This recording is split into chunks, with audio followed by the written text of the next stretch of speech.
Alhamdulillahi Rabbil Alamin. Khassana bi Muhammadin. Allahumma salli wa sallim wa barik ala Sayyidina Muhammadin Miftahi babi rahmatillah Adada ma fi ilmillah. Salatan wa salaman daimaini bidawami mulkillah. Wa ala alihi wa sahbihi wa mawalah. Amma ba'd. Alhamdulillah, sore hari ini kita masih diberikan kesempatan untuk melanjutkan kembali kajian Syama'il An-Nabawiyah karangan Imam At-Tirmidzi yang membahas tentang bagaimana sifat-sifat baginda Nabi sallallahu alaihi wasallam, kebiasaan baginda Nabi sallallahu alaihi wasallam. Semoga dengan kita mengkaji syama'il beliau menambah rasa kecintaan kita kepada baginda Nabi sallallahu alaihi wasallam, menambah rasa kerinduan kita kepada baginda Nabi sallallahu alaihi wasallam. Allahumma ya Rabbana a'inna fi ittiba'i sunnati nabiyyika al-mustafa ala sayyidina Muhammad. Allahumma ya Rabbana sahhil umurana wa sahhil khutuwatana fi ittiba'i sunnati nabiyyika Muhammad. Allahumma ya Rabbana ahsyurna yawmal qiyamati tahta zumratihi walhamdulillahi rabbil alamin. Hari ini kita membahas terkait dengan ta'attur itu dari itar. Itar itu parfum baginda Nabi sallallahu alaihi wasallam. Apa jenis daripada yang membuat Nabi sallallahu alaihi wasallam memakai minyak wangi, berwangi-wangian? Itu ta'attara, maksudnya berwangi-wangian. Sudah tentu Nabi sallallahu alaihi wasallam punya parfum dulu nggak sama seperti parfum kita. Kalau dulu original, nggak ada campur-campuran. Maka di dalam hadis Sayyidah Aisyah pernah mengatakan bahwasanya Nabi sallallahu alaihi wasallam suka dengan aroma. Yang pertama aroma gaharu, oud, ya. Dan juga Nabi sallallahu alaihi wasallam suka dengan aroma misk, Raihan itu segala jenis bunga-bunga, artinya yang ada aromanya. Amber, ya. Itu yang paling disukai Nabi, kata Sayyidah Aisyah, gaharu. Namun jemaah yang dimuliakan Allah Subhanahu wa taala, mungkin pada saat itu, pada zaman Nabi sallallahu alaihi wasallam, yang ada menimbulkan aroma yang sedap hanya beberapa jenis saja. Gak seperti sekarang, banyak yang sudah ditemukan yang menghasilkan aroma yang enak, ya, aroma yang menyegarkan, aroma yang fruit, ya, ada yang aromanya segar. Banyak sekali jenis aroma parfum zaman sekarang. Bab ma jaa fi ta'atturi Rasulillah sallallahu alaihi wasallam. Qala al-musannif rahimahullah ta'ala wa nafa'ana bihi wa bi 'ulumikum fi darain amin. Bab ma jaa fi ta'atturi Rasulillah sallallahu alaihi wasallam. حدثنا محمد بن رافع وغير واحد قالوا حدثنا أبو أحمد الزبيري حدثنا شيبان عن عبد الله بن مختار عن موسى بن أنس بن مالك. Ini Musa bin Anas bin Malik berarti anaknya Musa, anaknya Anas bin Malik. An abihi, dari Anas bin Malik, beliau berkata, kana li Rasulillah sallallahu alaihi wasallam sukkatun yatatayyabu minha. Nabi sallallahu alaihi wasallam sering sekali membawa sukkah. Apa sukkah itu? Sukkah itu tempat minyak wangi, tempat parfum yang terbuat dari kulit sapi atau kulit unta atau kulit kambing. Jadi bukan hanya kirpah saja ternyata yang dibuat menjadi tempat parfum juga. Ya, jadi klasik sekali. Ya. Jadi saya sudah download, tapi saya cari-cari sudah nggak ketemu lagi, nggak tahu di mana. Itu kecil saja, suka itu disebut dengan suka. Kenapa? Karena dengan suka itu ada aroma, yang tersimpan di dalamnya jadi awet. Gitu. Jadi Nabi Shallallahu Alaihi Wasallam suka pakai minyak wangi. Padahal baginda Nabi Shallallahu Alaihi Wasallam tubuh mulianya sudah wangi. Itu biasanya Ummu Sulaim suka mengambil keringat daripada baginda Nabi Shallallahu Alaihi Wasallam, ta'assur dengan baginda Nabi, mengambil keberkahan, mengumpulkan keringat baginda Nabi. Yang ternyata ketika Ummu Sulaim ini suka mengumpulkan, ternyata aromanya lebih wangi semerbak daripada seluruh apa yang pernah dicium oleh Ummu Sulaim. Subhanallah. Keringat baginda Nabi.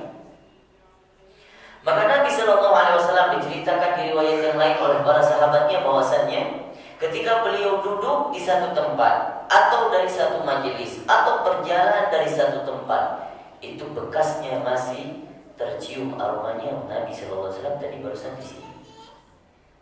Subhanallah. Tapi Nabi mengajarkan kita bahwa hidup itu juga harus memperhatikan penampilan, memperhatikan tubuh kita sendiri. Tubuh punya hak. Ada yang harus diberikan untuk haknya apa? Kulit kita punya hak, maka berilah lotion, minyak, beri dia asupan. Nanti kita ditanyakan, kulit kita protes, ya Allah, ini pemilikku gak pernah kasih makan aku. Bisa jadi kita kena karena protes kulit. Maka karena itu Nabi Shallallahu Alaihi Wasallam mengajarkan kita untuk Nabi senang pakai minyak zaitun di kulitnya, seakan-akan kulitnya cerah. Kita sudah bahas hadis ini terkait dengan fisik Nabi di awal-awal. Maka juga parfum, apalagi ada di antara kita bukan seperti baginda Nabi, jauh sekali. Artinya punya aroma badan yang berbeda-beda sesuai dengan karakteristik masing-masing. Ya. Biasanya itu juga genetik faktor. Ada yang faktor genetiknya memang bukan melecehkan, bukan maksud untuk merendahkan, tapi ada faktornya yang memang aromanya itu nyengat. Ada yang aromanya memang gak mesti pakai wangi-wangian, sudah harum. Maka kita yang mungkin suka keringetan, apalagi keringatnya itu di tempat yang agak sedikit lembab, ya, terus gak ada filtrasi udara, akhirnya lama-lama mengeluarkan aroma tersebut. Maka ini juga bisa mengeluarkan hukumnya makruh. Makruh apa? Bisa dikatakan ulama juga mengatakan ini zalim kepada orang-orang di sekitar kita. Kalau kita merasa diri kita agak sedikit mengeluarkan aroma tak sedap, maka pakailah ikhtiar. Pakai deodoran, pakai apa yang bisa untuk teratur minyak wangi. Orang ketika pertama sekali yang dilihat apa? Kesannya. Kesan dari mana? Cover kita. Looknya enak dilihat.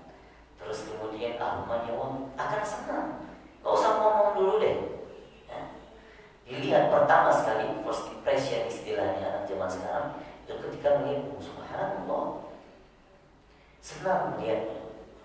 Kalau kata Pak Haji, inner beauty-nya keluar. Apalagi kalau kita punya aroma ini, ya. Maka Nabi SAW sudah mengajarkan itu. Padahal baginda Nabi sudah dari tubuh yang mulia beliau sudah keluar aroma yang sangat-sangat tak tertandingi di dunia ini. Haddatsana Muhammad bin Bashar, haddatsana Abdurrahman bin Mahdi, haddatsana Asrah bin Thabit An Sumamah bin Abdillah qala kana Anas bin Malik la yaruddu taibah. Bahwasanya Sumamah bin Abdullah pernah bercerita, Anas bin Malik tidak pernah menolak parfum ketika diberikan. Jadi tradisi zaman dulu Nabi SAW dengan para sahabatnya suka membagi-bagi parfum. Kalau ada parfum maka dibagi-bagikan supaya seluruh ruangan wangi. Gitu. Maka kita perhatikan. Pak Andika, tolong Pak Andika dibagi-bagikan. Ini oud. Cuman oud ini tidak original. Ini sudah campuran modern punya gaharu. Begitulah baginda Nabi Sallallahu Alaihi Wasallam bersama para sahabatnya satu sharing ramai-ramai.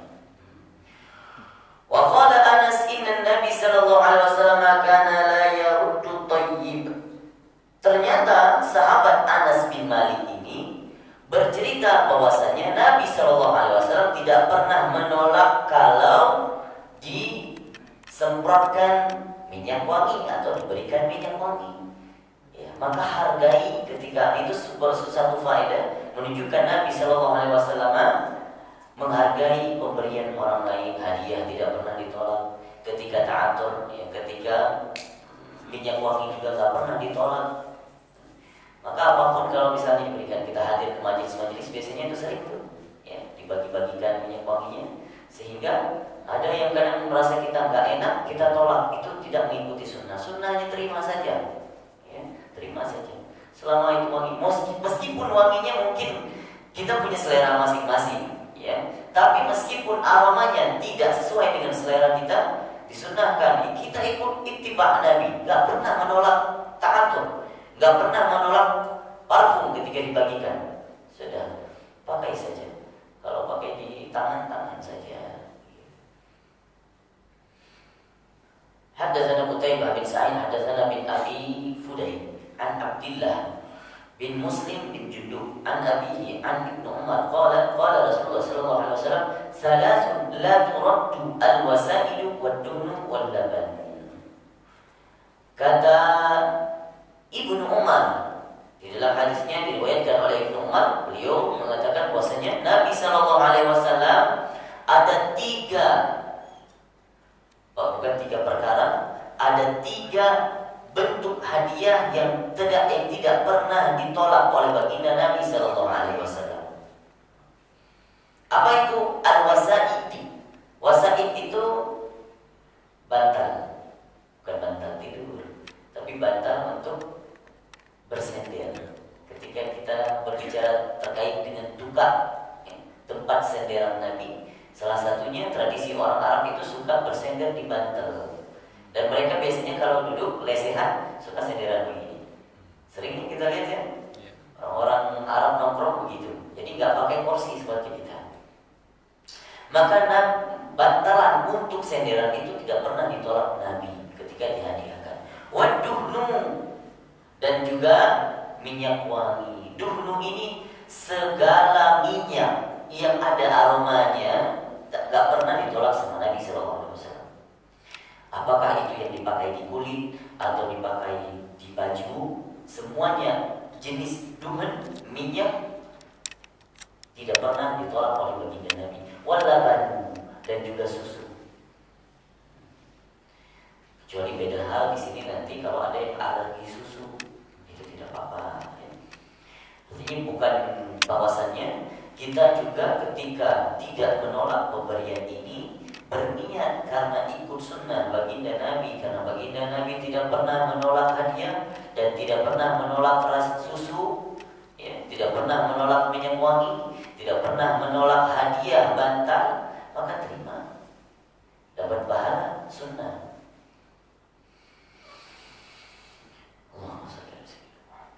Hadatsana Muhammad Mahmud bin Ghailan, hadatsana Abu Dawud Al-Hafani an Sufyan an Jurairi an Abi Nadrah an rajul huwa Tufawi an Abi Hurairah. Ini hadis dari Abu Hurairah radhiyallahu anhu qala Rasulullah sallallahu alaihi wasallam tibur rijali ma zahara rihuhu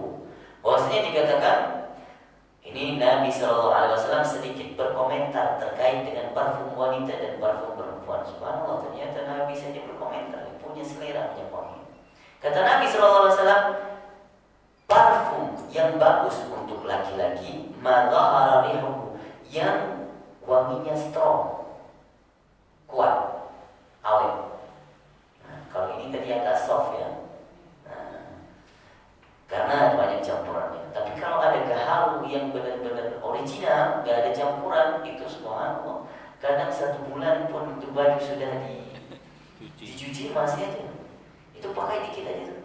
Out yang dijual segini, tapi harganya bisa 1 juta Pak. Segini. Itu yang asli itu.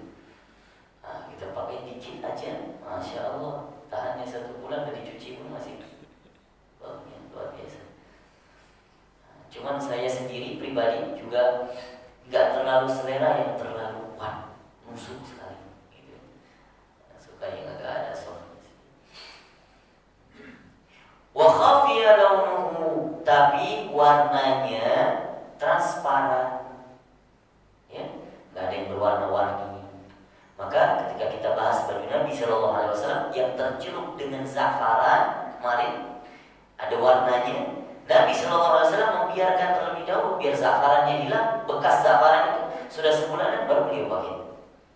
Nah, watibun nisa'i ma dhahara launuhu wa khafiya rihuhu.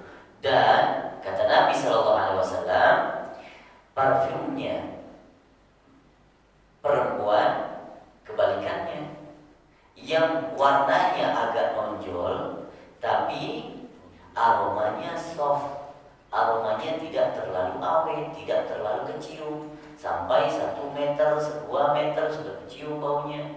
Dan ini faedah diambil oleh ulama fiqh, bahwasannya perempuan kalau pakai minyak wangi, berdandan, berhias, serta berwangi-wangian hanya disunnahkan untuk suaminya yang pertama. Kemudian saat dia bersama mahramnya, keluarganya, atau adik-adiknya, atau sesama wanitanya, boleh sunnah. Tapi kalau sudah ajnabi, ada orang lain, ada harim yang lain, ada laki-laki yang lain yang bukan mahramnya, maka kalau ada parfumnya yang tercium, maka haram hukumnya, dosa. Mazhab kita mengatakan seperti itu. Maka perempuan sangat warning, sangat berhati-hati masalah ini, ya. Karena banyak sekali yang diibaratkan seperti tabarrujul jahiliyah, berhias bersolek seperti solekannya orang-orang jahiliyah, ya. Bagaimana, ya, make up terlalu tebal bagi perempuan, ya. Sedangkan kalau bersama pasangannya di rumah malah kebalikan, ya. Justru yang disunnahkan bersama pasangannya. Terus juga pakai lipstik untuk pasangannya. Sini kan nggak ada perempuan, jadi nggak usah terlalu banyak kita bahasnya. Nah, begitu yang disunahkan, begitu kita juga laki-laki, ketika kita ingin mendatangkan istri-istri kita, bertemu dengan istri kita, sunahkan pakai parfum. Bukan hanya bertemu dengan bos saja, bukan hanya bertemu dengan klien saja, enggak. Justru yang sangat disunahkan kita ketemu dengan keluarga kita, ketemu dengan pasangan kita sendiri. Kata Nabi SAW, khiyarukum, ya, akhyarukum min nisaikum. Sebaik-baik laki-laki, yang paling baik secara keseluruhan, baik perkataannya, perilakunya kepada perempuan-perempuan mereka yang ada di rumah. Siapa itu? Pertama pasangannya sendiri, ibunya, kemudian anaknya yang perempuan. Gitu kata Nabi. Kita boleh jaga image depan orang saat di majelis, seakan-akan gak banyak ngomong, jaga image. Itu sama istri di rumah, dimarah-marahin, salah masak dikit, asin banget, selalu asin. Itu bukan yang dicontohkan oleh baginda Nabi SAW. Maka perhatikan Nabi bagaimana sangat detail sekali memperhatikan penampilan. Hadatsana Ali bin Hujr akhbarana Ismail bin Ibrahim an Jurayri an Abi Nadrah an Tufawi an Abi Hurairah radhiyallahu anhu an Nabi sallallahu alaihi wasallam mithlahu bima'nahu. Ini hadis diriwayatkan oleh riwayatnya berbeda tapi juga nyambung dengan Abu Hurairah tapi redaksinya sama. Hadatsana Muhammad bin Khalifah wa Amr bin Ali. Qala hadatsana Yazid bin Zurai, hadatsana Hajjaj as-Sawwaf an Hannan an Abi Uthman an-Nahdi qala qala Rasulullah sallallahu alaihi wasallam idza utiya ahadukum ar-rayhan fala yuraddu yarju. Apabila kata Nabi sallallahu alaihi wasallam yang diambil riwayatnya oleh Uthman an-Nahdi, beliau berkata, Nabi sallallahu alaihi wasallam berkata, apabila diberikan, dihadiahkan kepada kalian raihan. Apa itu raihan? Raihan itu semua yang ada aromanya yang bersumber dari tanaman, itu raihan. Bunga, melati, apalagi yasmin, apalagi mawar, kemangi. Kemangi masuk kan? Daun. Kalau kita dulu waktu di Yaman itu ada kemangi, kita sebut kemangi tapi nggak tahu namanya. Kemangi namanya kemangi kuburan, tapi dia tumbuhnya di Kamboja yang kuburan begitu. Kamboja, bunga Kamboja. Gak sejenis Kamboja, beda. Memang daunnya kayak daun kemangi. Oh. Akhirnya kita coba makan pakai nasi, ya enak juga. Tapi aromanya sedikit agak kemangi, makanya kita katakan kemangi. Tapi beda, maksudnya beda, agak ada bedanya dengan kemangi kita. Mungkin sejenis kemangi. Maka kata orang-orang Yaman ini biasanya kita tumbuh, kita jadi minyak wangi juga. Dan ternyata mereka juga membuat minyak wangi dari kemangi itu. Ada juga sejenis raihan itu sejenis apa? Zafaran, sejenis zafaran juga, sejenis yang biasanya dijadikan obat yang merah itu apa namanya? Hah? Bukan, yang kayak kulit pala adanya, apa itu namanya? Yang kayak kulit pala yang dijual di sini itu mahal namanya. Itu juga menimbulkan aroma yang luar biasa. Ala kulli hal, raihan ini sesuatu aroma yang ditimbulkan dari tumbuh-tumbuhan, itu raihan. Qala Abu Isa la yu'rafu li Hannan ghairu hadzal hadis.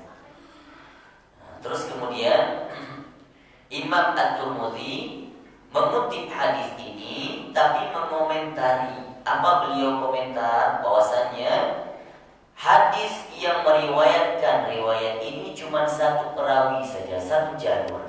Maka kalau dilihat sahih apa tidaknya, mungkin bisa dikatakan ini hadis gharib, hadis yang jarang sekali ditemukan. Tapi hadis gharib itu tidak semua hadis gharib masuk hadis kategori dhaif.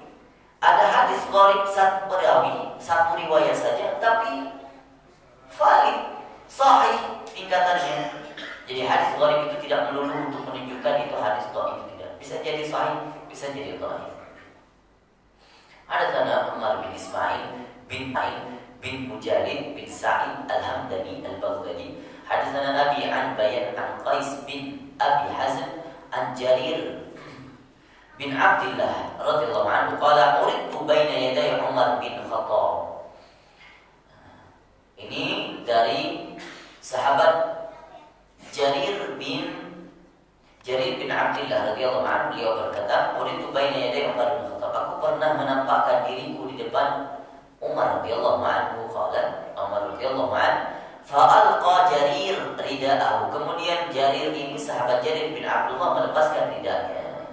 Wa masya fi izar, kemudian berjalan dengan izarnya saja, dengan sarungnya saja. Fa qala lahu khudh ridaaka, ambillah ridamu, kata Umar bin Khattab. Faqala Umar lil qaumi ma ra'aitu rajulan ahsana min surati Jarir. Tidak ada yang lebih elok.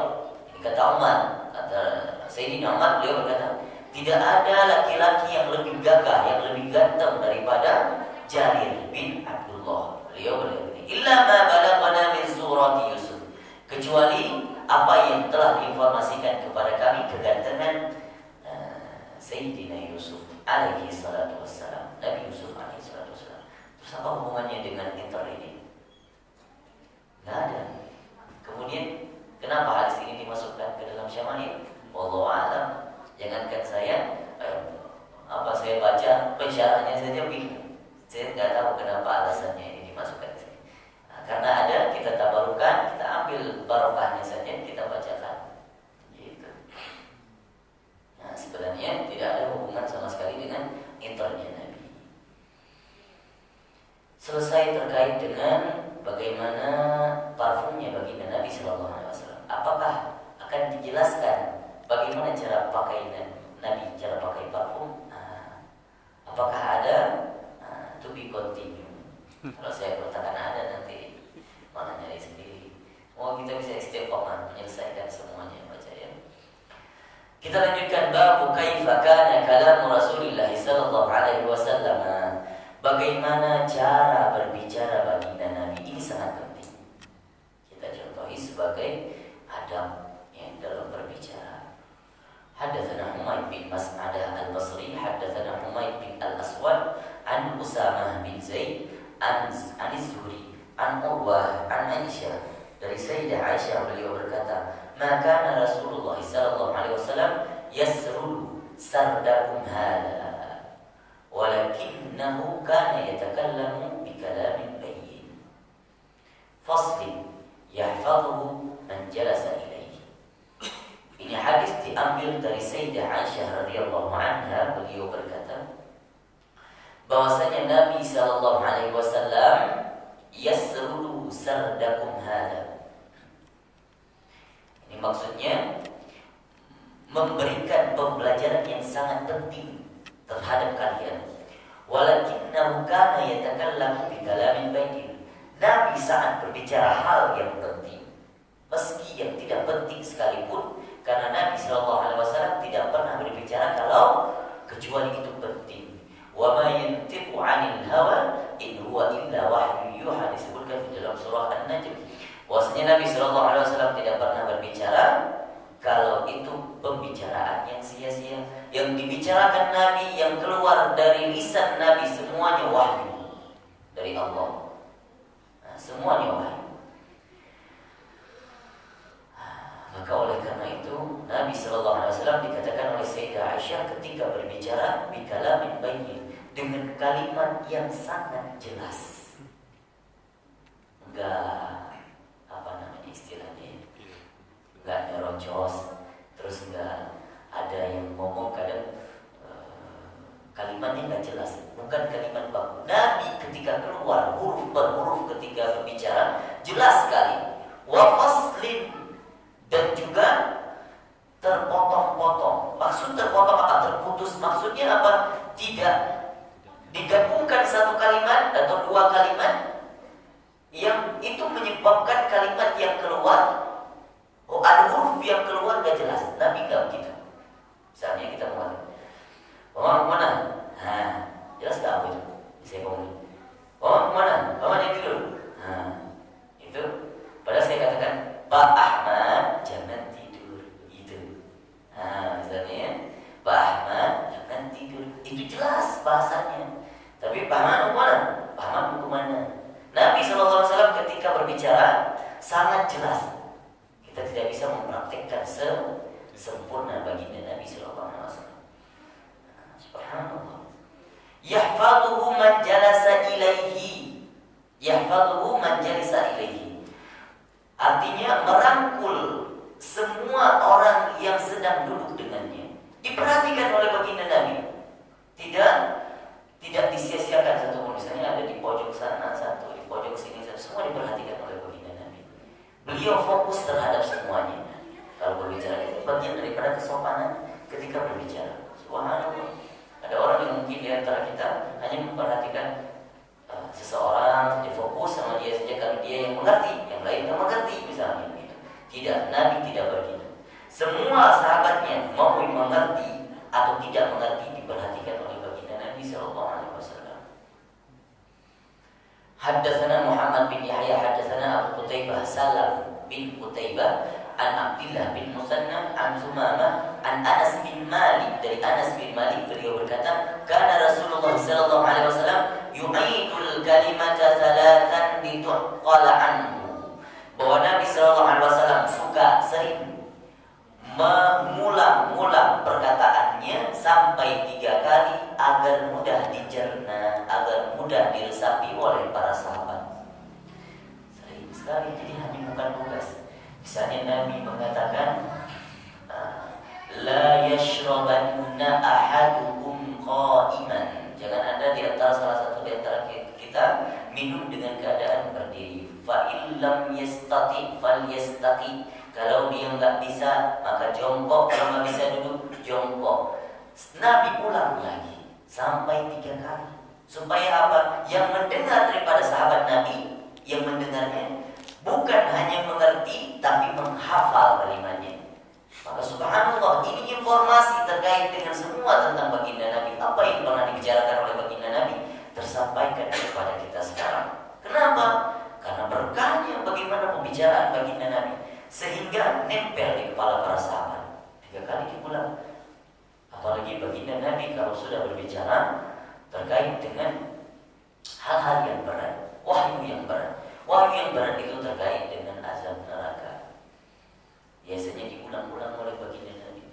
Sampai kalau beliau sangat memperhatikan kepada umatnya, ya, sangat risau, khawatir ada umatnya yang masuk neraka, maka baginda Nabi justru lebih dari 3 kali mengulang-ulang. Sampai ada sahabat yang mengatakan, seandainya aku merasa Nabi itu berat sekali mengulang-ulang bahwa ada di antara umat-umatku supaya tidak melanggar syariat Allah, itu berat sekali ketika disampaikan, sehingga saya berandai-andai, andaikan Nabi diam saja, jangan diteruskan maksudnya. Terlalu berat melihat wajah Nabi ketika menyampaikan hadis, misalnya salah satunya terkait dengan ada berapa perkara, 3 perkara yang ada umat, 3 golongan yang tidak pernah mau diajak ngomong oleh Allah Subhanahu wa taala. Salah satunya kemarin kita sebutkan uququl walidain, ya, atau Nabi sallallahu alaihi wasallam sedang berbicara terkait dengan dosa yang sangat besar. Beliau khawatir ada umatnya mengerjakan dosa itu. Uququl walidain, durhaka. Terus kemudian syirik. Jadi Nabi ketika mengulang itu uququl walidain, uququl walidain, uququl walidain, diulang-ulang bahkan lebih daripada 3 kali. Begitu cara Nabi berbicara. Hadatsana Sufyan bin Waqi', hadatsana Jumaih bin Umar bin Abdurrahman al-Ajli, hadatsana rajulun min Bani Tamim min walad Abi Hala, zauj Khadijah, yukna Abu Abdillah. Ya. Kita kenal, kita pernah bahas bahwa ada seorang sahabat Nabi yang termasuk ponakannya, yang termasuk anak angkatnya baginda Nabi. Ya, anak angkatnya baginda Nabi. Siapa? Anak daripada mantan istrinya Sayyidah Khadijah dengan suaminya yang dulu. Siapa namanya? Nah, tidak disebutkan namanya, tapi yang disebutkan adalah anak putra daripada Abu Hala. Abu Hala ini adalah mantan suami Sayyidah Khadijah sebelum menikah dengan baginda Nabi sallallahu alaihi wasallam. Maka ternyata anak angkatnya baginda Nabi juga, ya, bukan anak angkat, anak sambung lebih tepatnya. Anak sambungnya baginda Nabi itu ngefans sama bapak sambungnya, sehingga kalau mendeskripsikan tentang baginda Nabi sallallahu alaihi wasallam yang paling lengkap dan komplit dia. Gak ada sahabat Nabi yang lebih komplit. Ada satu orang lagi Ali. Tapi kalau putranya Abu Hala ini, anak sambungnya baginda Nabi, kalau mendeskripsikan tentang baginda Nabi, ini maksudnya emang dia punya skill di bagian situ. Ada orang yang kan ketika mau ngelukis, sekali ngelihat misalnya wajah gantengnya Pak Andika langsung bisa dilukis. Cuma sekali dilihat misalnya. Itu juga ini putranya Abu Hala, ngelihat baginda Nabi selalu bisa terekam semua. Dari sela-sela bukunya, dari sela-sela alisnya dilukis semuanya oleh putra Abu Hala. Kalau diizinkan untuk dilukis, mungkin sudah sungguh luar biasa sudah dilukiskan. Tapi karena ada hukum tidak boleh menggambarkan sosok Nabi. Ali bin Abi Hala an Hasan bin Ali, apa katanya? Sa'altu Khali Hindun bin Abi Hala. Aku pernah bertanya kepada bibiku Hindun bin Abi Hala. Wa kana wassafan faqultu. Aku berkata kepada bibiku Hindun bin Abi Hala, sifli mantiqa Rasulullah sallallahu alaihi wasallam. Deskripsikan kepadaku, jelaskan kepadaku bagaimana cara Rasulullah berbicara. Nah, hadis ini yang kita temukan nanti, yang kita dapatkan sangat luas, spesifik sekali, jelas sekali, detail sekali di hadis ini. Qala kana Rasulullah sallallahu alaihi wasallam. Kemudian dijelaskan bahwasanya ada daripada Nabi sallallahu alaihi wasallam mutawasilal ahsan. Nabi itu ketika berbicara sering dalam keadaan sedih yang berkesinambungan. Nah, maksudnya apa? Tidak melulu Nabi sedih, tidak. Sering berkesinambungan, sedih yang berkesinambungan maksudnya adalah ketika Nabi berbicara khawatir terkait dengan umatnya, memikirkan umatnya, merindukan umatnya. Apalagi merindukan kita yang akhir zaman ini. Kita aja yang gak tahu diri, gak pernah merindukan Nabi, itu sering sedih. Maka dilihat oleh para sahabat, ternyata Nabi sangat sering mengeluarkan air mata mengingat kita. Daiman fikrah, sering berpikir, selalu dalam keadaan menganalisa. Apa yang dilihat seakan-akan tatapan Nabi sambil berpikir. Tatapan yang penuh dengan pola pikir. Tatapan yang penuh dengan fokus. Bukan tatapan yang sia-sia begitu saja, enggak. Bukan yang tatapan yang halu, enggak. Laisat lahu raha. Hampir Nabi sallallahu alaihi wasallam tidak pernah istirahat hidupnya. Memikirkan umatnya, memikirkan, mengkhawatirkan sahabatnya, mengkhawatirkan keluarganya, mengkhawatirkan agama Islam. Subhanallah, ini Nabi kita hampir tidak pernah istirahat karena memikirkan kita. Tawilus sakti, sering diam, jadi tidak banyak ngomong. Kalau berpikir, tahasub, memikir tentang dirinya, memikirkan tentang nikmat Allah, memikirkan khawatir terhadap umatnya apabila nasibnya di neraka. Sehingga beliau banyak diam, hanya banyak mikir, tapi enggak banyak ngomong.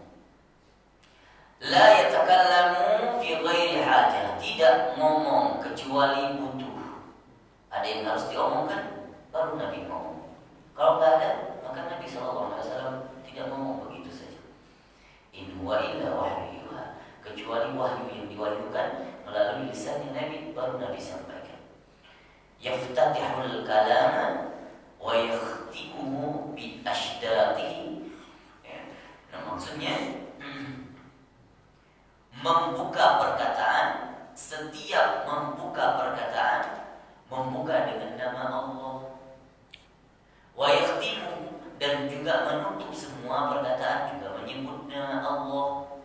Maksudnya apa? Membuka dengan bismillah, menutup dengan alhamdulillah. Wa yatakallamu bi jawami'il kalim, dan Nabi SAW kalau ngomong itu jawami' kalim. Apa jawami' kalim itu? Bahasa yang sedikit, yang singkat, tapi menyimpan banyak makna yang tersirat di dalamnya. Itu namanya jawami' kalim. Nabi tidak perlu omongannya banyak, harus dijelaskan bla bla bla bla, enggak. Singkat, padat, jelas. Siapa yang menjelaskan itu? Para sahabatnya. Nah, begitu. Subhanallah. Jawab memang kali ini. Tapi maknanya itu, tapi bahasa Nabi suku luar biasa, bagus sekali. Kaidah bahasa Arabnya tertata, bahasanya bahasa Al-Quran.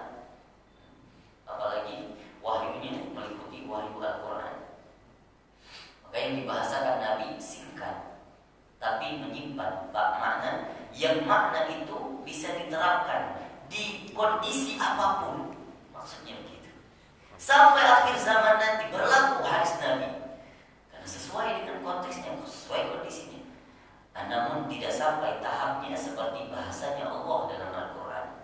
Kalau bahasanya Allah dalam Al-Quran tidak ada tandingan. Kalamuhu faslun, ya. Kalau ngomong itu Nabi SAW ada jeda, ya, ada jedanya. Tidak nyerocos nyambung. Ada yang orang ngomongnya cepat ya. Akhirnya setelah itu yang nyerap cuma sedikit. Ini nanya lagi apa sih ngomong? Dan capek dia ngomong, nanya lagi. La fudul. Nabi kalau ngomong tidak lebay. Artinya apa? Baik dengan ekspresinya yang lebay atau dengan cara ya, atau omongannya, makna atau pembicaraannya, redaksinya yang berlebihan, enggak. Atau ada tambahan yang enggak ada manfaatnya, lelucon, tidak keluar dari lisan baginda Nabi SAW. Namun kalau bagaimana Nabi saat bercanda, ada pembahasan nanti ke depan insyaallah. Wala taksir, dan juga tidak kurang, pas. Enggak berlebihan, enggak kurang. Pas. Apa yang dituju? Kalau ditanyakan oleh para sahabat, maka Nabi menjawab sesuai dengan keinginannya. Puas para sahabat kalau ketika mendengar jawaban baginda Nabi sallallahu alaihi wasallam.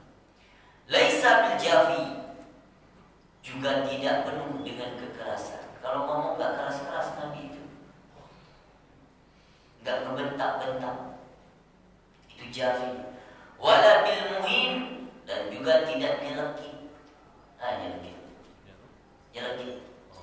Nyelekit apa itu? Kalau ngomong itu nusuk ke hati orang, nyelekit. Kalau istilahnya bahasa sekarang itu killing word. Bahasa yang membunuh, menyakitin hati kita. Ada orang yang dia gitu, Pak. Saya banyak teman yang gitu. Kalau sekali dia lepaskan, kena langsung hati kita. Gitu.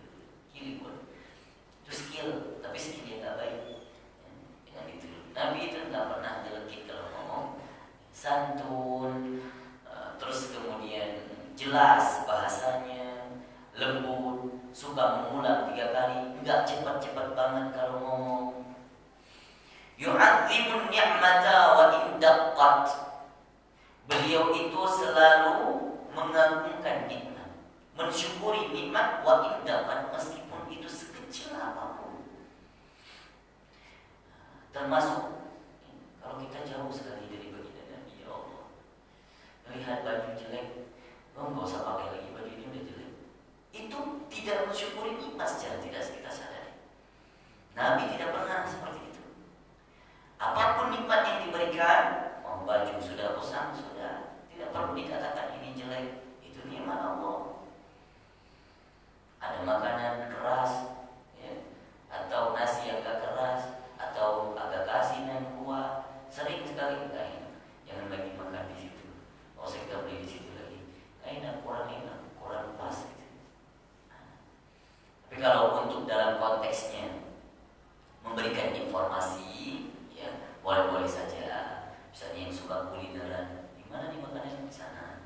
Artinya tidak, bukan dalam bentuk menjelek-jelekkan iman, bukan dalam bentuk untuk tidak mensyukuri iman dia. Maka Nabi Shallallahu Alaihi Wasallam itu tidak pernah mengatakan asin makanan, jelek pakaian, begana begini, tidak pernah. La yadummu minha syai'an, tidak pernah mencela sesuatu, ya, tidak pernah mencela sesuatu. Subhanallah, kita jauh sekali dari baginda Nabi Sallallahu Alaihi Wasallam. Kadang kita banyak protes hidup kita, itu yang membuat kita jauh dari baginda Nabi. Maka setelah ini mari sama-sama kita benahi diri kita, ya, mengikuti pelan-pelan baginda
makanan enak sekali.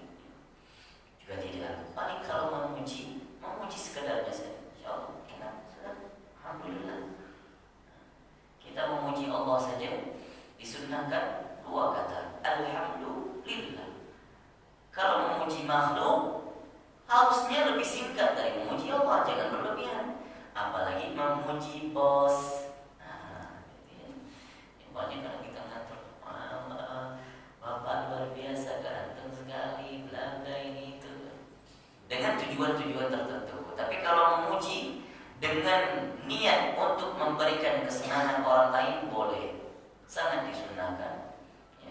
Artinya istilahnya memberikan, memasukkan ifrah ke dalam hatinya, memasukkan rasa senang dalam hatinya boleh. Namun kita yang dipuji juga harus sadar diri. Setiap pujian kembali kepada Allah.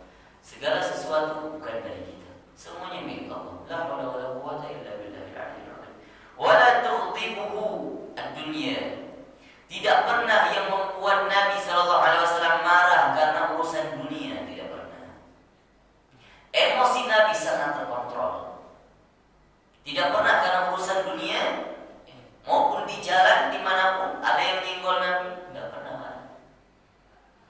Wa makana laha fa idza tu'addil haqqa. Apabila ingin menegakkan kebenaran, lam yakum li ghadabihi syai'un hatta yantasira lahu. Kecuali Nabi itu agak sedikit mengundang kemarahannya kalau melihat ada kebatilan. Nabi akan menegakkan kebenaran sampai, katanya, istilahnya ketegasannya, kemarahannya belum hilang selama kebenaran itu tegak. Apa yang membuat Nabi marah? Apa yang membuat Nabi benci? Perbuatannya, kemaksiatannya, bukan orangnya. Nabi tidak pernah membenci orangnya. Oknumnya tidak pernah dibenci Nabi, tapi perbuatannya dibenci oleh baginda Nabi. Kejadiannya dibenci oleh baginda Nabi. Maka Nabi benar-benar bangkit untuk menegakkan kebenaran itu. Selama itu belum benar, Nabi tidak pernah istirahat sampai itu benar-benar selesai masalahnya. Wala yaghdabu li nafsihi, dan Nabi sallallahu alaihi wasallam tidak pernah marah mencela-cela dirinya, marah terhadap dirinya. Artinya maksudnya di sini termasuk juga beliau marah untuk membela dirinya, tidak pernah. Ketika ada orang merendahkan beliau, sudah ya akhir, diam saja. Tak pernah marah-marah, mengklarifikasi hal yang tidak perlu diklarifikasi. Kalau misalnya berhadapan dengan orang kafir Quraisy, untuk apa diklarifikasi? Memang mereka jahil. Makanya ada kaidah para ulama mengatakan tarkul jawabul jahili jawabun. Meninggalkan jawaban untuk orang yang bodoh, itulah jawabannya. Sudah, diamin saja. Begitulah jawaban, cara menjawab. Kalau ada orang yang suka mencela kita, ngomongin kita, anggap aja orang dungu, udah nggak usah dibalas. Nggak usah dibalas. Begitu Nabi praktikkan, tidak pernah marah untuk membela dirinya.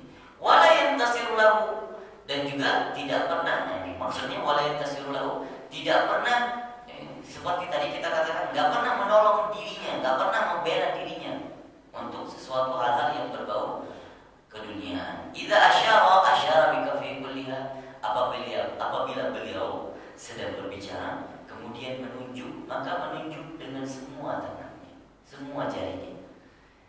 Tidak menunjuk seperti ini, tidak menunjuk seperti ini kalau berbicara, tapi menunjuk begini.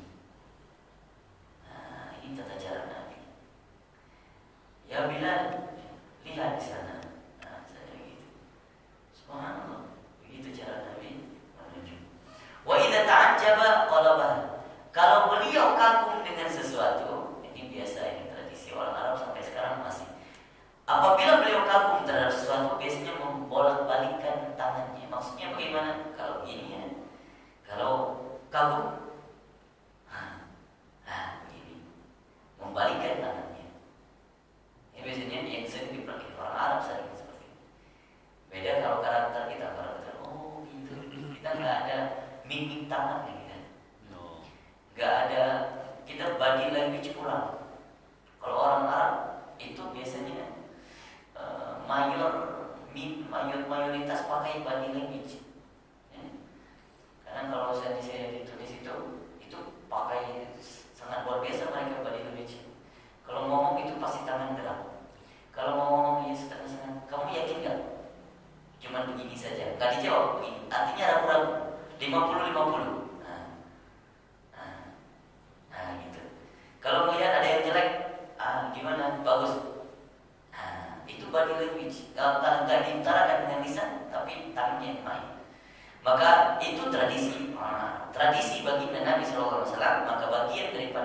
kesopanannya. Kita kalau mempraktikkan boleh-boleh saja, tapi dengan niat ikut sunnah Nabi. Beda-beda negara, beda-beda body language. Kita ke India, kepalanya yang main, bukan tangannya yang main. Kalau kita, gimana sehat kalau kita? Sehat bagi mereka? Iyanya mereka begini. Iyanya kita ke bawah, mereka begini. Kalau dulu itu saya satu kamar dengan orang Pakistan, bingung saya orangnya. Udah makan? Dia bilang belum. Udah saya tawarin, udah kenyang katanya. Katanya tadi belum makan. Katanya saya sudah. Gimana? Oh itu sudah. Wa daraba bi rahatihi al-yumna wa idza tahaddatsa ittasala biha. Apabila beliau berbicara, ittasala biha. Ketika beliau berbicara sering menyambungkan tangannya. Gimana? Ini bagian dari kesopanan. Ternyata Nabi Sallallahu Alaihi Wasallam ketika ngomong sering begini, atau begini, atau begini, ya, artinya menyambungkan tangan kedua tangannya. Ada yang begini, kadang-kadang seperti Rasulullah. Itu bentuk cara adab-adab daripada kesopanan ketika berbicara. Wa daraba bi rahatihi al-yumna batna ibhamihi al-yusra. Dan terkadang Nabi Sallallahu Alaihi Wasallam suka memukul-mukul dengan telapak tangan kanannya ke atas ibu jari tangan kirinya. Gimana maksudnya? Gimana? Ini, ya. Kalau ngomong ini, kalau begini, suka menepuk begini. Subhanallah. Tapi tidak melanggar aturan sopan santun, masih dalam kesopanan. Maksudnya enggak juga begini-gini, enggak. Pelan begini, menepuk-nepuk begini. Wa idza ghadiba a'rada wa asyaha. Apabila beliau kalau marah, kelihatan marah. Marah karena apa? Marah melihat kemungkaran. Kadang marahnya Nabi langsung ditegur oleh Allah. Seperti surah Al-Basrah turunnya. Ataupun hal-hal yang lainnya. Maka kalaupun beliau marah karena urusan dunia, beliau berpaling saja, sudah pergi. Wa idza fariha ghadda tarfahu. Apabila beliau sedang senang, merasa bahagia, ghadda tarfahu. Apa makna ghadda tarfahu? Ya.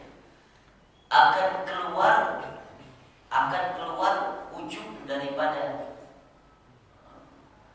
garis daripada mulut beliau itu kelihatan senyumannya. Itu ghadda tarfahu, kelihatan apabila sedang bahagia. Jadi sangat sering Nabi Sallallahu Alaihi Wasallam di depan para sahabat itu tersenyum. Jullu dhahikihi at-tabassum. Apabila beliau tertawa, maka tertawa maksimalnya beliau itu dengan tersenyum sudah. Nggak ada yang terbahak-bahak. Kita kadang lucu banget, sampai keluar air mata, sampai kadang sakit perut, bahkan sampai keluar kencing.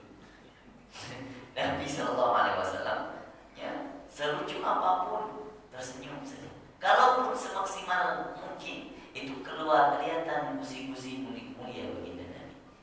Sampai ada yang meriwayatkan ketika Nabi Sallallahu Alaihi Wasallam kalau bertemu dengan Nuaiman. Ini sahabat yang sangat kocak di kalangan masyarakat termasuk sahabat Nabi, bandel-bandung tapi mencintai Rasulullah. Ini Nuaiman ini sering buat onar. Kadang jangankan para sahabat, Nabi pun dikerjain sama dia. Ada riwayat menceritakan Nuaiman, ayo kita makan, Nabi lapar, ayo kita makan. Ada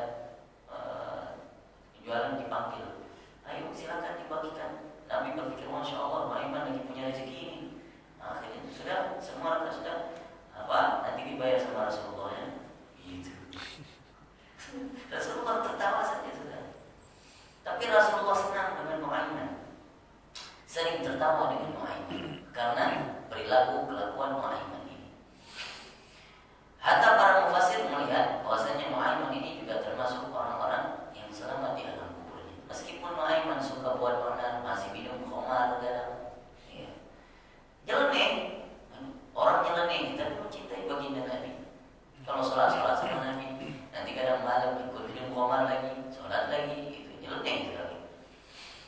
Tapi dikatakan Ibnu Aiman akhir hayatnya karena saking mencintai baginda Nabi, kalau ada yang mau mengganggu baginda Nabi, Ibnu Aiman ikut membela. Jangan suka, jangan sesekali mencoba mengganggu baginda Nabi. Kalau mau mengganggu, langkai dulu lumayan. Nah, itu Ibnu Aiman. Yaftaru an mithli habbil ghamam. Ketika beliau senyum, itu seakan-akan yaftaru an mithli habbil ghamam, itu seakan-akan seperti keluar daripada gigi-gigi putih mulia baginda Nabi sallallahu alaihi wasallam, seakan-akan seperti butiran salju. Artinya baginda Nabi punya gigi yang sangat bersih sekali, ya, sangat putih sekali. Kalau beliau tersenyum, masya Allah, semua orang terlena melihatnya. Subhanallah. Itu yang dilihat oleh para sahabat Nabi sallallahu alaihi wasallam. Kalau berbicara pun suka tersenyum. Terkadang Nabi berbicara juga ada sedihnya. Kalau berbicara terkait dengan mengingat kita umatnya yang badung, yang bandel, kadang khawatir kita tidak bisa bersamai beliau, khawatir kita berada di neraka. Maka Nabi bertawassul, waslul husni, sering sedih ketika berbicara terkait itu. Namun Nabi SAW dalam kesempatan yang lain juga ketika beliau senang, bahagia, ya, itu terkadang ekspresinya juga bagus. Nah, itu baginda Nabi SAW. Subhanallah, jauh sekali dengan kita ya. Nggak ada apa-apa. Beda tipis. Tipisnya kalau dilihat dari ujung lantai. Kalau dulu guru-guru kita tidak mempraktikkan, tidak banyak ngomong. Kalau ngomong yang singkat-singkat saja, kalau berperilaku yang bermanfaat saja. Justru kalau kita lihat tuh, Nabi Sallallahu Alaihi Wasallam katanya tidak pernah berhenti beristirahat. Maka kita lihat tuh para alim ulama, habaib, dulu guru-guru kita, Habib Salim Masyatiri yang ada di Yaman sana, gak pernah ada di antara waktunya beliau yang kosong kecuali membaca kitab. Meskipun kitabnya sudah pernah dikhatamkan, diulang lagi, bahkan puluh-puluhan kali diulang. Subhanallah. Di rumahnya beliau buat itu, setiap sudut rumah ada rak buku, rak kitab. Jadi beliau karena fisiknya kadang agak sepuh ya, turun tangga satu, ternyata sepanjang tangga itu rak buku, rak kitab. Turun tangga satu, maka di situ beliau istirahat dulu, ambil satu buku. Ya, nunggu fisiknya istirahat dulu, biar bisa turun ke bawah. Beliau isi dengan baca kitab dulu. Taruh lagi, turun lagi, ntar sampai di bawah, baca, ambil lagi. Subhanallah. Gak ada waktu yang tidak bermanfaat bagi mereka orang-orang soleh. Kalau kita banyak tidur, kadang banyak nongkrong, kadang banyak main game, kadang banyak waktu yang terbuang begitu saja, yang padahal nanti ditanyakan 1 detik engkau kemana, buat apa, kenapa engkau sia-siakan, dipertanyakan oleh Allah. Astagfirullah, kita jauh sekali dari baginda Nabi. Kita berharap meskipun kita jauh dari baginda, sifat baginda Nabi, kita berharap setidaknya Nabi mengingat kita, setidaknya Nabi mengingat nama kita. Makanya jangan malas-malas untuk bersalawat kepada baginda Nabi. Amalkan salawat kepada baginda Nabi. Yang penting istiqomah meskipun sedikit. Karena Nabi SAW bakal mengingat orang-orang yang sering bersalawat kepadanya. Sekali kita bersalawat kepada Nabi, baginda Nabi bersalawat kepada kita 10 kali. Kita mendoakan Nabi sekali, Nabi mendoakan kita 10 kali. Subhanallah, Allahumma shalli ala Sayyidina Muhammad. Begitulah sosok Nabi kita, Nabi SAW, Nabi yang sangat mulia, makhluk yang sangat mulia, yang tidak ada tandingannya, kekasih Allah Subhanahu wa ta'ala. Walhamdulillahirabbil alamin. Wallahu a'lam bishawab. Kalau ada pertanyaan kita diskusi sejenak sebelum kita tutup.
cinta Nabi kepada kita.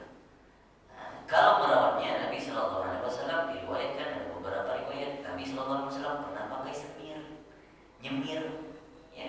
Tapi nyemirnya katanya warna merah seperti henna, agak kemerah-merahan. Namun hitam agak kemerah-merahan, artinya merahnya merah yang tidak terlalu ngecreng. Ya. Tapi yang dilarang Nabi Shallallahu Alaihi Wasallam sebenarnya awalnya pernah pakai yang berwarna hitam, terus kemudian baru ditimpa warna merah, jadinya gelap, merah gelap. Tapi dari hadis itu Imam Syafi'i mazhab kita melarang kita untuk menyemir rambut uban itu dengan warna hitam. Karena apa? Karena tidak bersyukur, menyalahi kesyukuran, atau ingkar terhadap nikmat, kufur terhadap nikmat. Itu yang dikhawatirkan. Tapi kalau kita semir uban, boleh-boleh saja. Bahkan riwayat yang lain mengatakan Nabi Shallallahu Alaihi Wasallam beruban tidak menyemir. Artinya ada sahabat yang melihat ketika Nabi Shallallahu Alaihi Wasallam dalam keadaan rambutnya disemir. Ada juga yang mengatakan dia nggak pernah melihat Nabi menyemir rambutnya. Akhirnya mereka mengatakan, sahabat ini mengatakan, Nabi Shallallahu Alaihi Wasallam sampai akhir hidupnya pun bahkan tergolong ke dalam orang yang tidak beruban. Kenapa? Ubannya sedikit sekali, justru bisa dihitung dengan jemari. Katanya riwayatnya nggak sampai 15 helai, nggak sampai 20 helai. Umur 63 tahun wafat dalam uban 15 atau 14 helai. Apakah dikatakan beruban? Enggak. Karena ubannya itu nggak kelihatan, di sela-sela saja. Memang kelihatan bagi sahabat yang melihat secara teliti sekali baru kelihatan. Tapi kalau beliau pakai minyak, itu ada riwayat juga disebutkan kemarin beliau suka pakai minyak zaitun di kepalanya. Minyak zaitun di kepalanya. Akhirnya kalau beliau sedang berminyak, memakai minyak, tidak kelihatan ubannya. Begitu begini Nabi Shallallahu Alaihi Wasallam. Lalu kita yang sering membuat beliau beruban ternyata. Maka buatlah bangga, ya. Ciptakan kebanggaan kepada Nabi kita. Dengan cara apa? Dengan cara berbuat amal saleh, mengikuti segala sunnah-sunnahnya, dan menjauhi apa yang dilarang. Kita mau melihat wajah mulia baginda Nabi. Ini cuma kita baca teorinya saja, kita baca tulisannya saja. Kita ingin rindu, ingin melihat bagaimana sih wajah baginda Nabi yang asli. Seindah apa? Maka marilah kita lihat wajah baginda Nabi dengan cara memelihara mata kita daripada kemaksiatan. Maka mata yang indah, maka mata yang terbebas daripada kemaksiatan akan bisa melihat wajah mulia baginda Nabi. Mata yang dikelabui dengan mata-mata keburukan, mata yang sering melihat kemaksiatan, wal'iyadzubillah, dikhawatirkan tidak bisa melihat wajah mulia baginda Nabi sallallahu alaihi wasallam. Wallahu a'lam bishawab. Ada lagi? Silakan.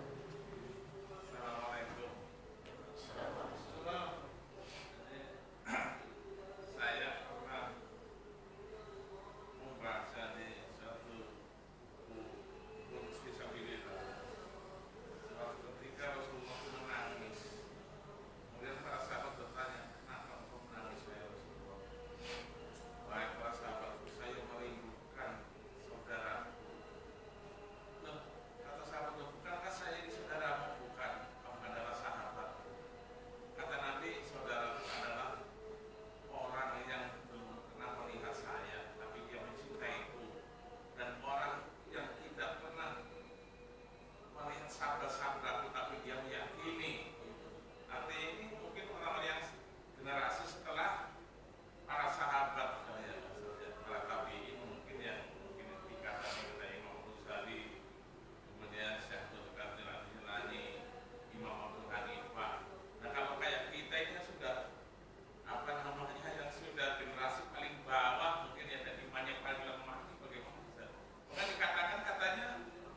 yang dimasukkan ke dalam, kalau tidak salah ada di dalam hadisnya Imam Nawawi juga, Arba'in Nawawi.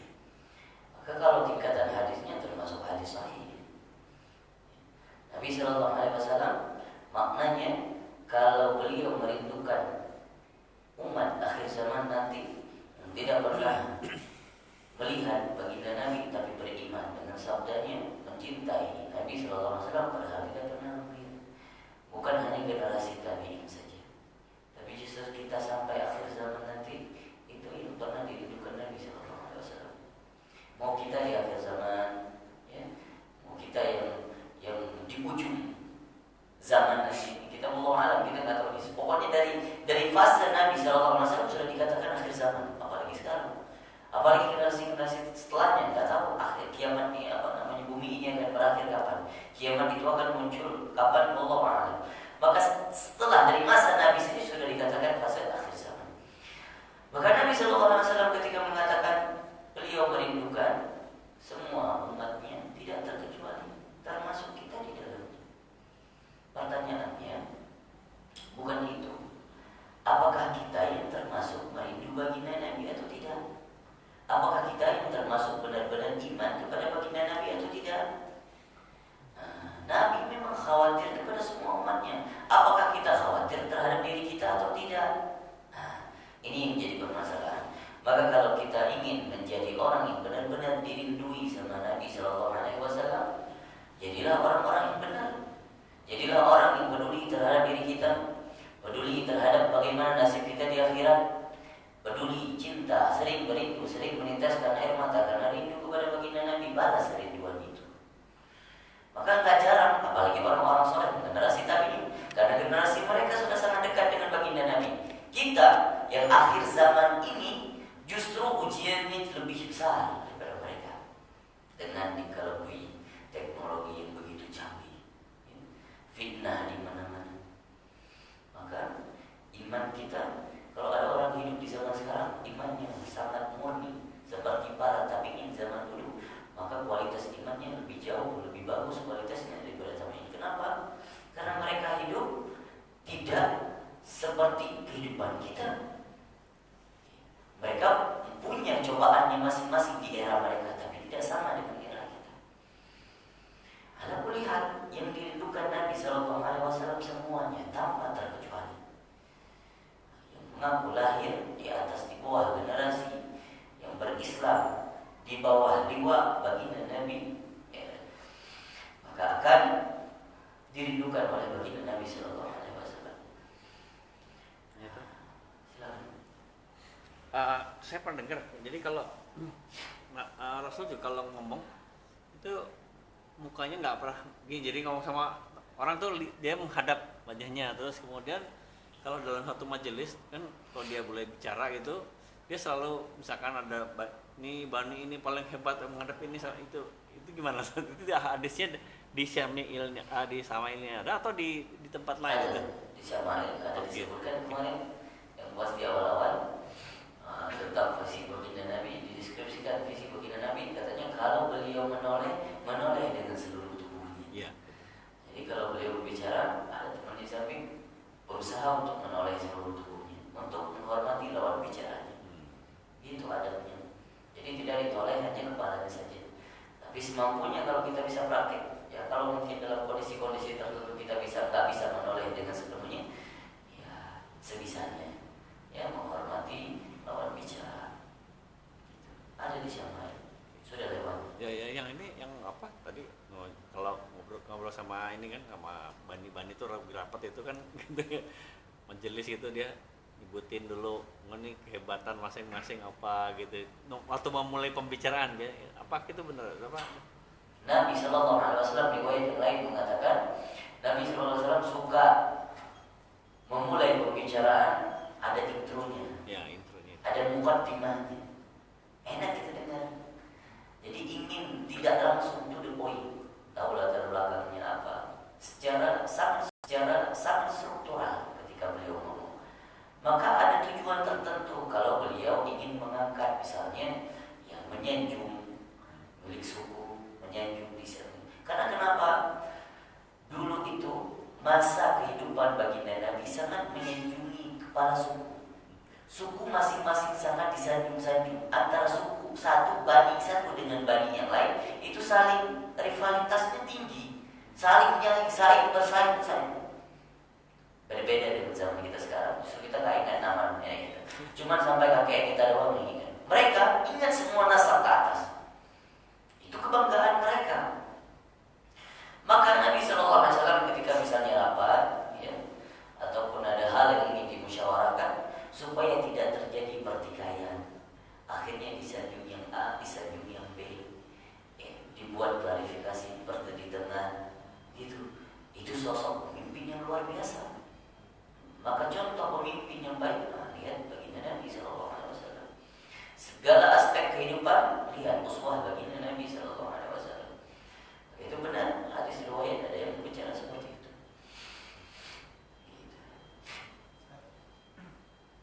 Kalau semua hadis yang mendeskripsikan Nabi seperti apa itu kan ada ilmunya sekarang itu.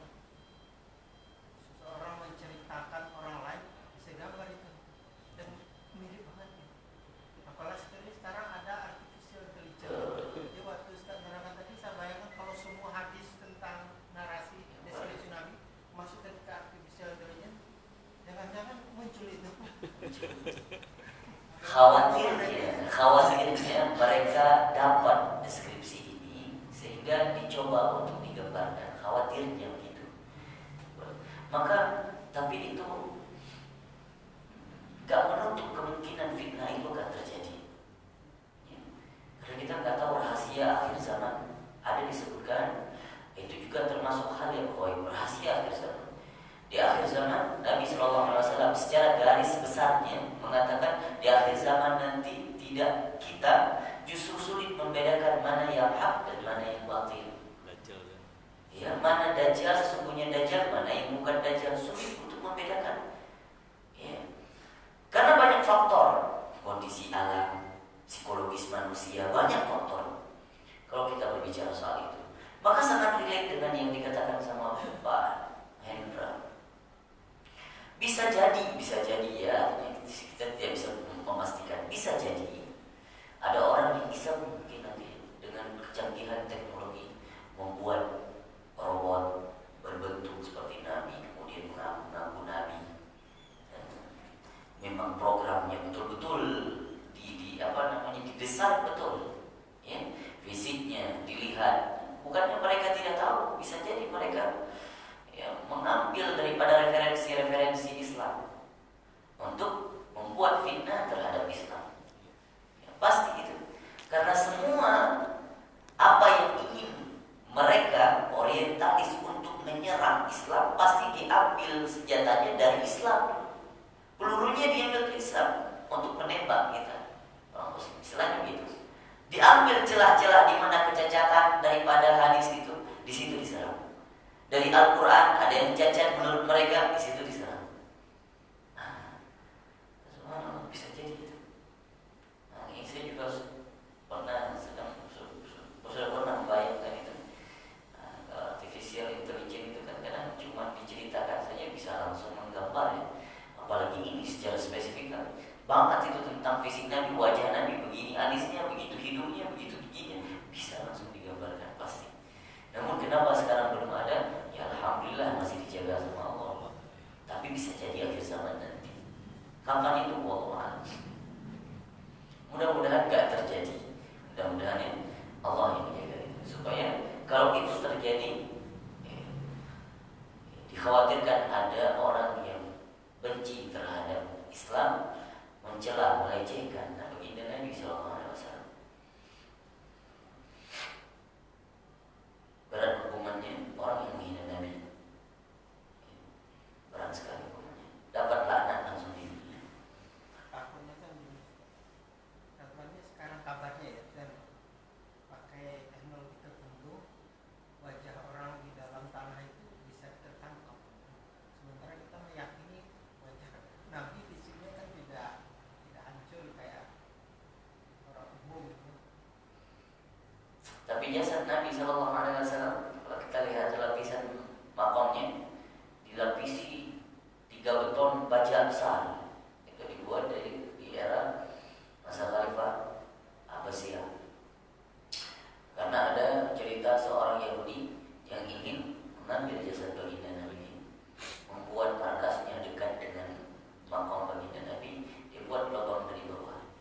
Terus kemudian Allah mentakdirkan seseorang khalifah bermimpi, ya, melihat itu semua.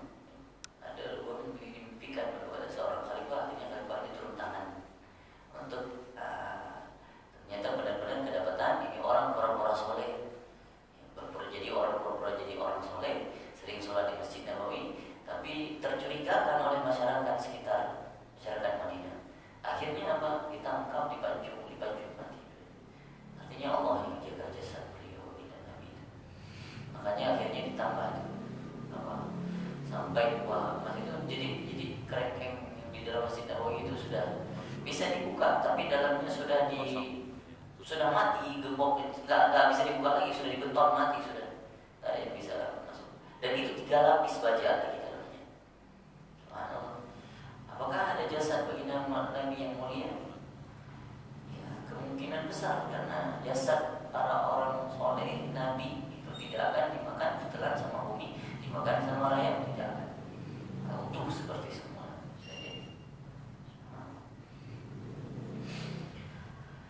Asyhadu an la ilaha illallah wa anna Muhammadar Rasulullah, astaghfirullah, as'aluka al-jannata wa a'udzu bika minan nar. Asyhadu an la ilaha illallah wa anna Muhammadar Rasulullah, astaghfirullah, as'aluka al-jannata wa a'udzu bika minan nar. Asyhadu an la ilaha illallah wa anna Muhammadar Rasulullah, astaghfirullah, as'aluka al-jannata wa a'udzu bika minan nar. Allahumma innaka 'afuwwun karimun halimun tuhibbul 'afwa fa'fu 'anna. اللهم إنك عفو كريم حليم تحب العفو فاعف عنا. اللهم إنك عفو كريم حليم تحب العفو فاعف عنا يا الله يا كريم يا أرحم الراحمين. بفضل سبحان ربك رب العزة عما يصفون وسلام على المرسلين والحمد لله رب العالمين. سبحانك اللهم وبحمدك أشهد أن لا إله إلا أنت ونستغفرك.